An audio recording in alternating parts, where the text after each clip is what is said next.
Pak Ronald? Pak? Pak? Ditanyain sama istrinya, Pak. Cepat sembuh ya, nanti biar ketemu sama istrinya. Jangan dilepas. Shalom Bapak Ibu semuanya yang ada di manapun berada. Saya Ronald dan ini istri saya. Saya Risma. Dan hari ini kami akan menyaksikan kasih Tuhan dalam kehidupan kami, di mana saya disembuhkan Tuhan dari COVID-19. Dan inilah kisah kami.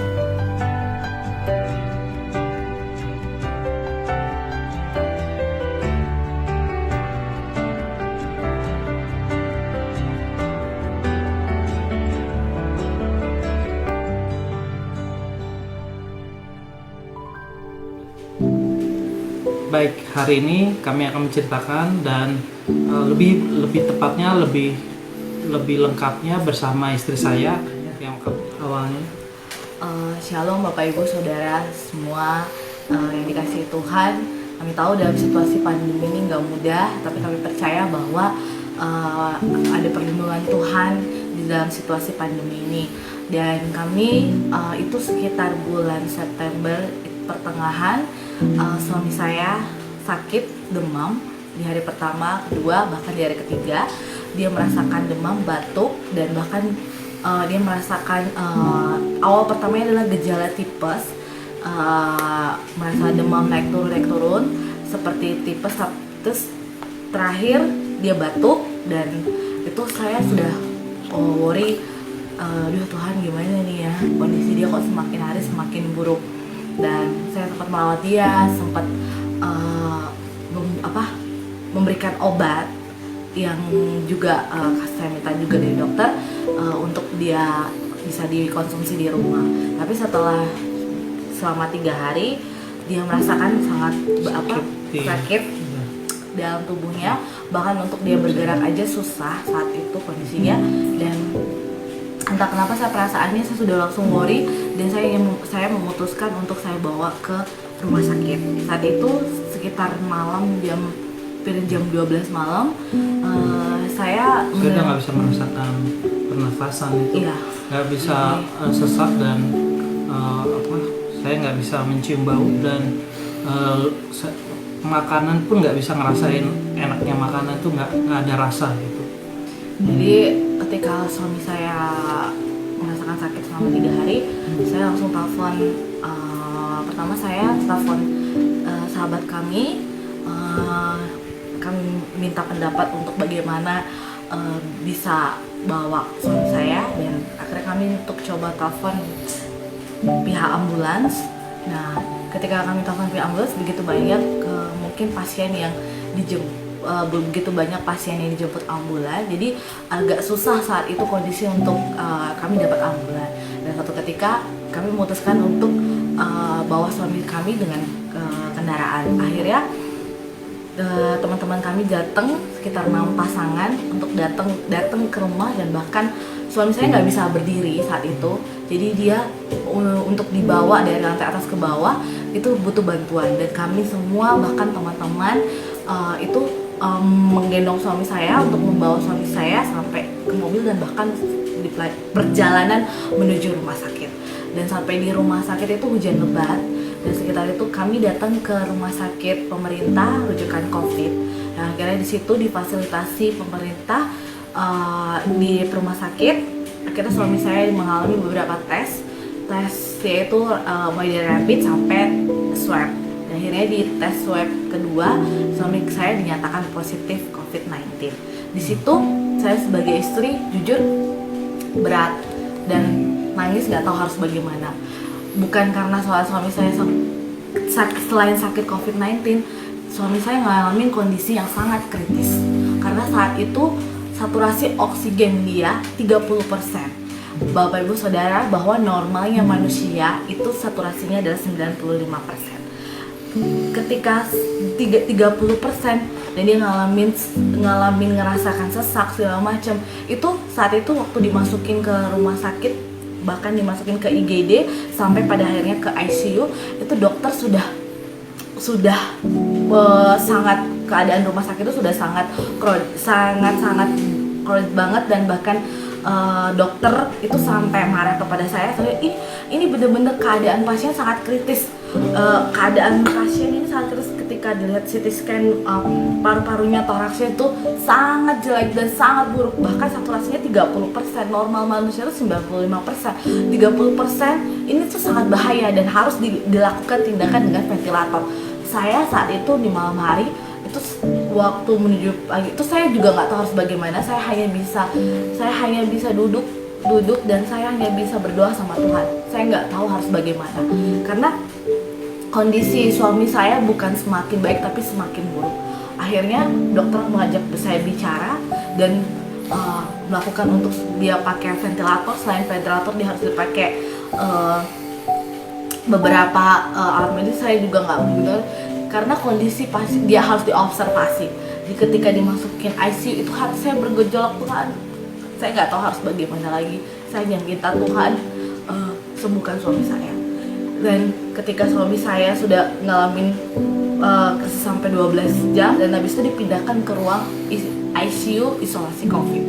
Nah, ketika suami saya dipindahin ke situ, dia sudah mengalami antara sadar dan tidak sadar. Jadi dia mengalami yang namanya hipoxia, yaitu kadar oksigen di dalam darah yang berkurang, saturasi jadi saturasi 30%. Harusnya normalnya manusia ketika bisa bernapas dengan baik itu 95%. Jadi kalau di bawah 50% saja sebenarnya seluruh organ tubuh itu tidak bekerja dengan baik. Bahkan baik itu ginjal, baik itu semua itu tidak akan bekerja dengan baik. Bahkan ini 30% itu ajaibnya jantungnya dia masih bisa berdenyut gitu. Dan di situ ketika waktu dilakukan di ruang ICU, suami saya semakin hari bukan semakin baik tapi semakin kritis. Kondisi semakin yang hanya minta belas kasihan Tuhan.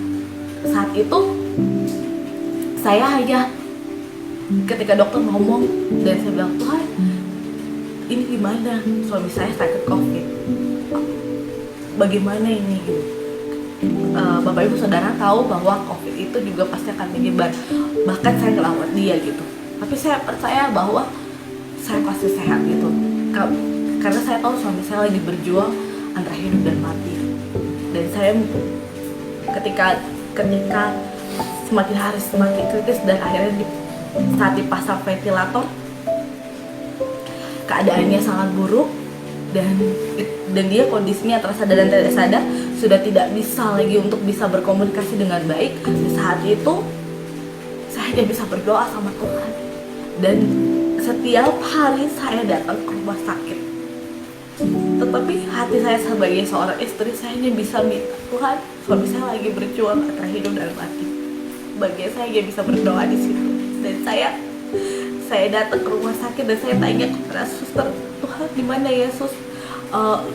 Loh, suami saya dirawat. Kamar sebelah mana? Karena begitu banyak tembok-tembok yang dilapisi gitu. Tapi di situ saya hanya bisa duduk dan saya hanya bisa duduk berlutut. Saya minta belas kasihan Tuhan, saya minta belas kasihan-Mu di tempat ini, bukan karena suami saya, tapi saya minta buat setiap orang yang berjuang di rumah sakit ini, Tuhan.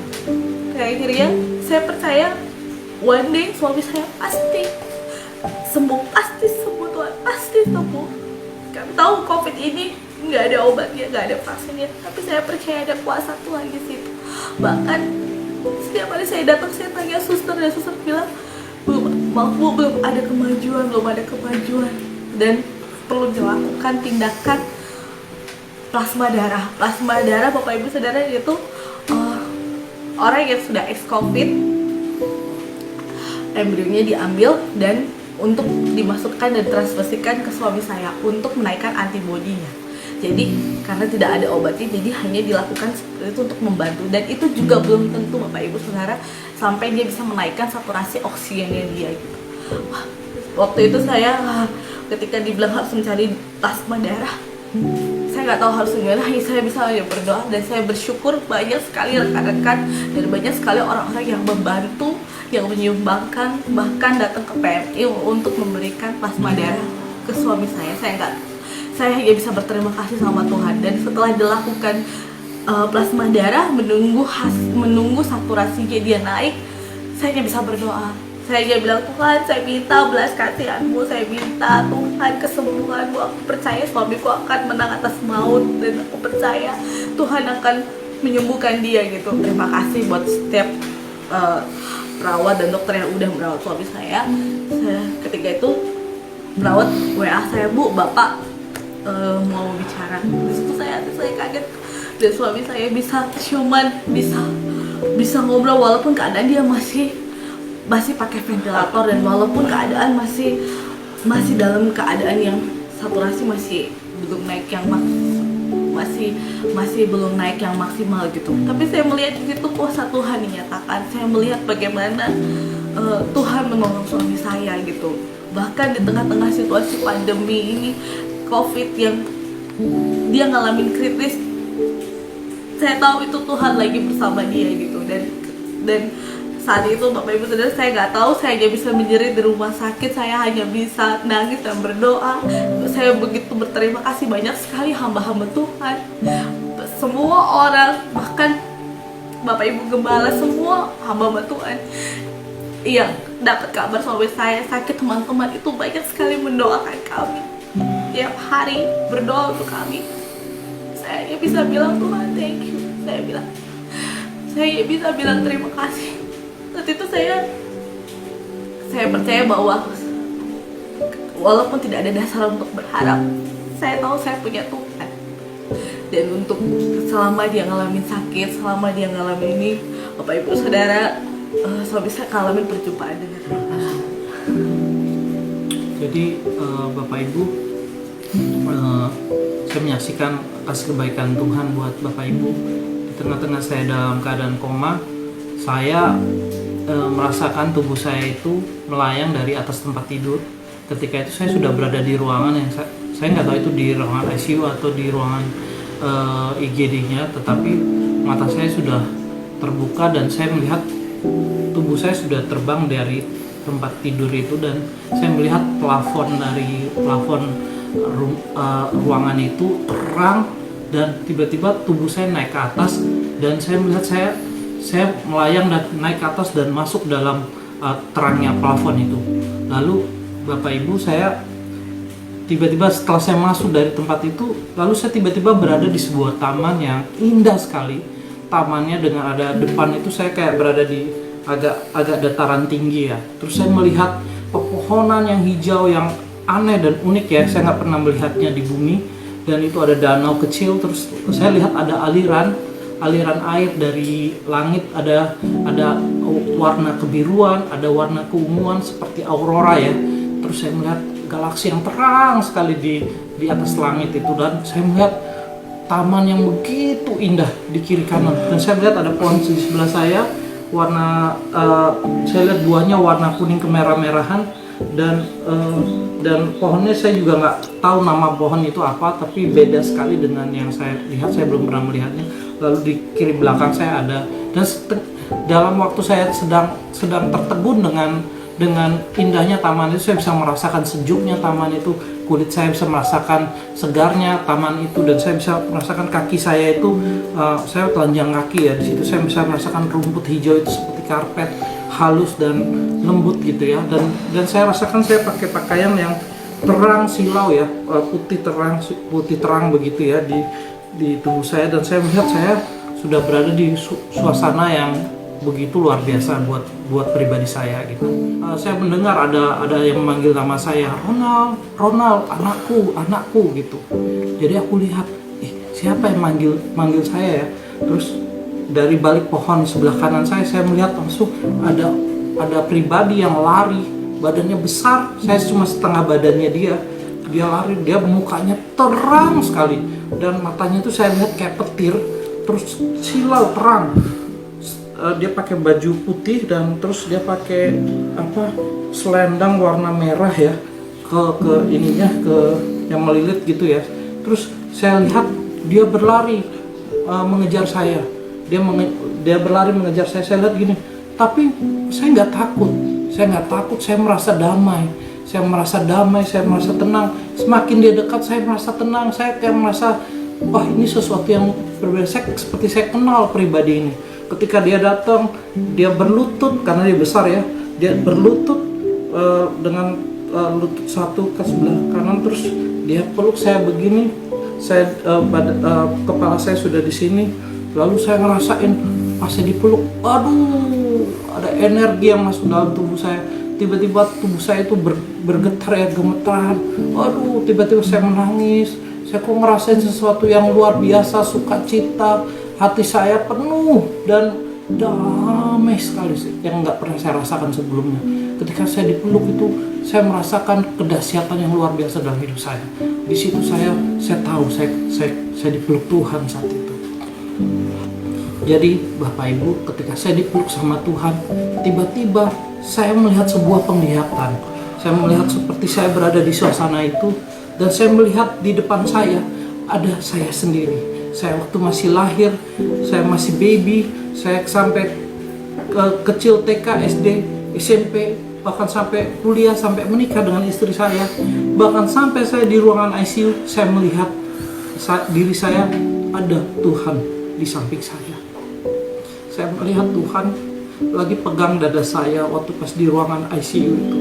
Dia pegang dada saya seperti ini, dan dia di samping saya. Nah, saya melihat dari waktu saya masih kecil, ketika saya latihan naik sepeda, saya nggak tahu ternyata saya diselamatkan Tuhan saat itu, karena ada batu kerikil, karena jalan rumah saya itu masih berbatu-batu, tapi ada beberapa batu yang Tuhan tiup. Terus ketika saya belajar, dia tiup sehingga batu-batu itu minggir tanpa saya tahu. Ternyata saya diselamatkan Tuhan. Kalau tidak, saya mungkin jatuh dan saya kena batu besar di sawah, di samping sawah itu, dan mengantuk kepada kepala saya. Dan saya mungkin saat itu bisa gegar otak ataupun saya bisa meninggal di tempat. Tapi di situ saya lihat Tuhan tolong saya. Mulai SD, terus saya pernah diusir sama bapak saya waktu pas malam jam 2 pagi. Saya lari, saya bingung, terus saya bingung cari di mana, karena jam 2 pagi itu saya nggak berani masuk ke rumah orang kan gitu. Jadi saya jalan kaki dan saya menemukan kuburan. Di samping kuburan ada sanggah gitu ya, sanggahnya orang Bali. Saya tidur di situ karena hangat. Saya tidur di situ dengan pakai sendal saya sebagai bantal tidur saya. Dan pada waktu itu dari tembok kuburan itu ada ular. Saya lihat ada ular itu masuk kuburan itu, masuk ke sanggah itu dan mau menggigit saya. Dan dia 2 meter, warnanya hijau gelap, lalu ada kuning di tubuhnya itu, dan matanya merah. Waktu dia lagi mendekati saya begini, lalu Tuhan hadir. Tuhan hardik dia, pergi. Lalu dia pergi, ular itu pergi. Dan saya lihat, Tuhan tolong saya. Waktu saya masih kecil, saya nggak tahu kalau saya diselamatkan Tuhan malam itu. Pada waktu saya udah mulai dewasa, saya banyak melakukan kesalahan dalam hidup saya. Dan ketika saya melakukan kesalahan itu, dosa-dosa itu, saya melihat diri saya melakukan, dan saya lagi senang-senangnya, Tuhan di samping saya lagi nangis. Jangan anakku, kata Tuhan di situ di samping dia nangis. Jangan anakku, jangan, dia sedih, dia nangis. Dan waktu aku melihat aku melakukan itu, Tuhan ampuni aku Tuhan.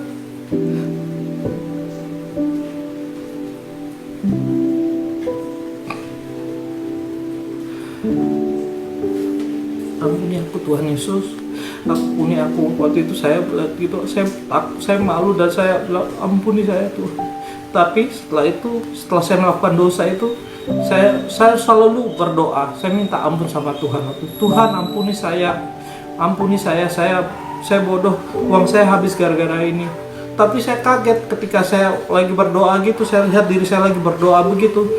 Tuhan senang, dia menari di samping saya, dan dia langsung peluk dari belakang, bilang, ku ampuni kamu anakku, ku ampuni kau anakku. Iya, aku lihat Tuhan itu baik sekali kau Tuhan.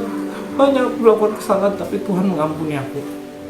Dan ketika ketika saya melihat itu, ketika saya menikah sama istri saya lihat tangannya memberkati kepala saya dan istri saya. Ketika pendeta bilang amin, lalu dia yang tertawa, dia yang bertepuk tangan, dia yang paling bahagia di ruangan itu, dia yang bahagia di situ. Saya lihat, Tuhan kau baik banget, kau memberkati aku waktu menikah. Lalu aku bilang, bersyukur aku punya Tuhan seperti engkau. Ketika saya melihat itu, saya bersyukur. Nggak lama kemudian Tuhan ngomong sama saya. Akulah Tuhan yang menciptakan langit dan bumi. Akulah Tuhan yang memberikan sinar pada matahari, bulan dan bintang. Akulah Tuhan yang menciptakan segala makhluk. Akulah Tuhan yang mengasihimu, Ronald, seperti biji mataku sendiri. Katanya Tuhan itu. Ketika dia ngomong itu, Bapak Ibu Saudara, saya nangis. Saya bilang, tiba-tiba roh saya ngomong begini, saya ngomong ini. Mulut saya tiba-tiba saya tidak ngomong Tuhan Yesus, saya tidak ngomong Tuhan, tidak ngomong Allah, Elohim, Yahweh, saya tidak ngomong itu. Roh saya ngomong, iya Bapak, iya Bapak, aku percaya. Saya bilang gitu. Ternyata panggilan dia di sana Bapak, Abah Bapak.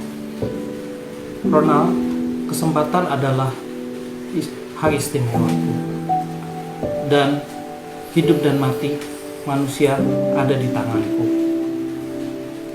Aku banyak memberikan kesempatan untuk orang hidup, untuk mengenal siapa aku.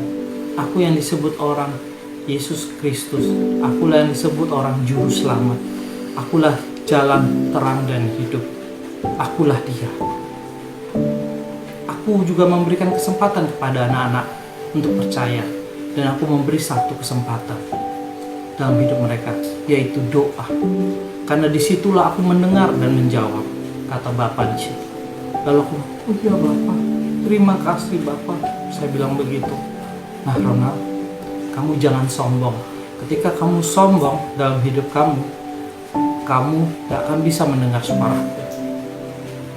Ketika kamu rendah hati dalam firman-Ku, kamu sebesar apapun dentuman ledakan masalah dalam hidup kamu akan mengerti rencanaku, kamu akan mengerti jalan-jalanku, kata Bapak begitu. Langsung ketika Bapak ngomong itu, aku langsung itu, makasih Bapak, kau mengasihi aku Bapak. Terima kasih Bapak, saya bilang begitu. Lalu dia bilang, Ronald, anakku, makan ya, ini ada makan. Jadi di samping itu ada pohon buah, di sebelah kanan saya disuruh makan. Pas saya petik buah itu, warnanya merah kayak setengah kendi, saya petik gini, langsung saya petik pucuknya gini. Dari pucuknya yang saya petik itu muncul buah baru lagi, gitu. Wih, saya langsung kaget, saya terkejut. Wih, ini pohon kok tumbuh buah baru lagi ketika saya petik.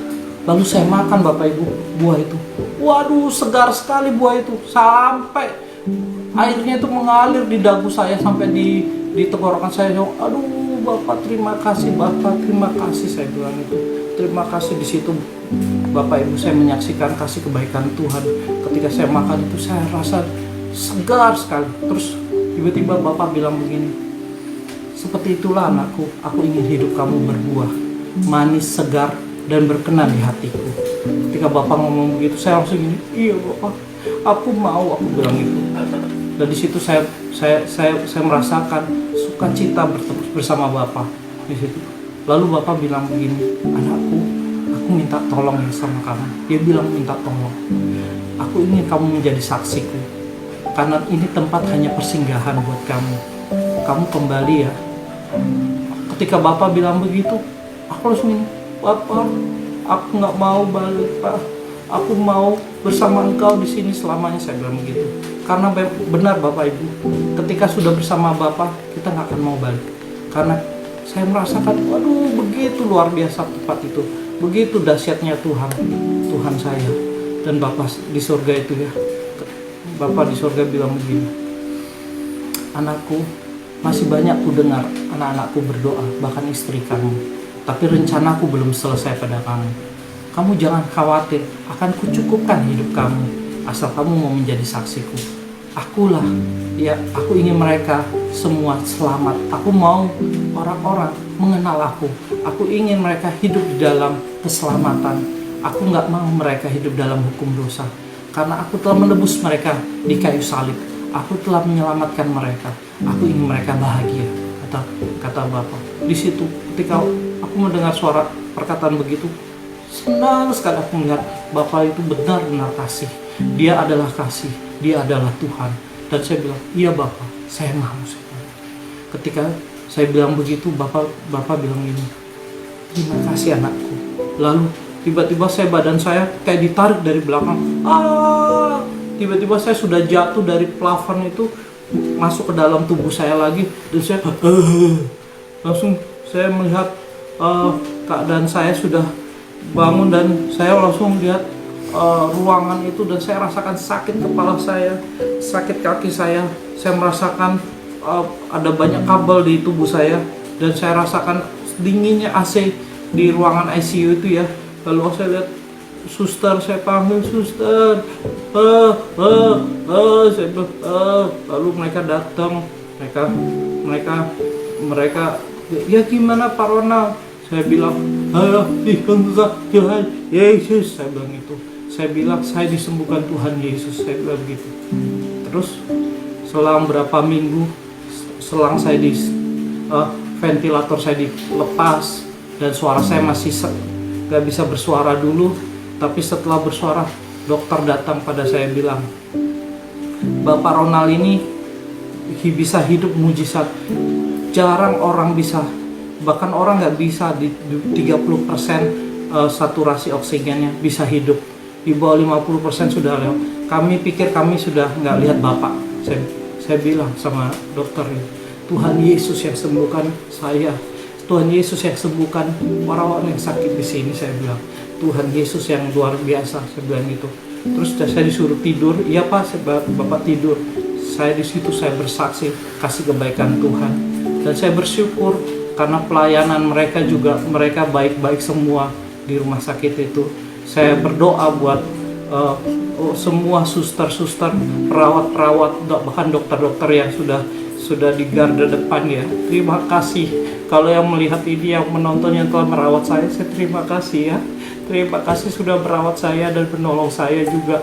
Terima kasih juga untuk mereka yang sudah bekerja jauh dari keluarganya untuk merawat orang-orang sakit COVID-19 seperti saya. Terima kasih. Di tengah-tengah saya lagi sakit itu, saya melihat beberapa ada yang dipanggil Tuhan. Saya melihat ada yang keluar, dan saya bilang, saya ingat lalu firman Tuhan bahwa ada firman Tuhan, walau 1000 rebah di sisi kanan, 10.000 di sisi kiri, itu tidak menimpaku, aku hanya menonton. Aku ingat Mazmur 91, dan aku percaya Tuhan menjadi pembela aku. Terima kasih. Demikianlah kesaksian kami, Bapak Ibu Saudara sekalian. Semoga ini bisa menjadi berkat buat Bapak dan Ibu Saudara sekalian. Terima kasih Bu, kami berdua ucapkan buat setiap orang yang sudah berdoa buat kami, yang sudah mendukung kami dan support kami. Kami mengucapkan banyak terima kasih, dan juga buat seluruh tim medis yang sudah merawat suami saya dan juga membantu kami, dan bahkan kami mengucapkan terima kasih. Kami berdoa biar setiap orang yang saat ini mengalami sakit, Tuhan biarlah Tuhan yang menjamah, Tuhan yang menyembuhkan. Terima kasih buat semuanya, biarlah ini kesaksian ini boleh jadi berkat buat setiap orang ya, biarlah nama Tuhan dipermuliakan ya. Dan juga dari saya pribadi, bahwa apapun masalah keadaan kita hari-hari ini, di tengah-tengah pandemi, di tengah-tengah COVID-19, banyak orang berkata, di mana Tuhan? Tetapi Tuhan ada di samping kita. Dia yang dikatakan Immanuel, Dia ada bersama kita. Kita kadang meremehkan doa, tetapi ketika kita berdoa, Dia menjawab. Di situ saya mengerti bahwa doa orang yang benar besar kuasanya. Bapak Ibu, apapun masalah kita hari-hari ini, tetaplah berdoa. Tetaplah berharap kepada satu nama yang dahsyat, namanya Tuhan Yesus Kristus. Dia menjadi Tuhan dan Juru Selamat atas hidup kita. Dia yang telah mati di kayu salib untuk menebus dosa-dosa kita. Dia juga Tuhan yang sama, yang memberikan keajaiban dalam hidup kita hari-hari ini. Dan saya keluarga dicukupkan oleh Tuhan hari-hari ini, oleh karena kasih kebaikan Dia. Kami bersaksi karena Dia sungguh baik. Bapak Ibu, saya berharap Bapak Ibu juga percaya, dan saya berharap Tuhan menyentuh hati Bapak Ibu dimanapun Bapak Ibu berada hari ini. Tuhan tidak pernah jauh, dan percayalah, hidup itu adalah kesempatan. Hidup itu haruslah bahagia, karena Tuhan ingin kita bahagia. Sayangku, aduh puji Tuhan udah keluar. Katakan haleluya. Haleluya. Tuhan Yesus baik. Tuhan Yesus baik. Hei, semangat sayang. Puji Tuhan. Aku sembuh. Aku sembuh. Aku disembuhkan.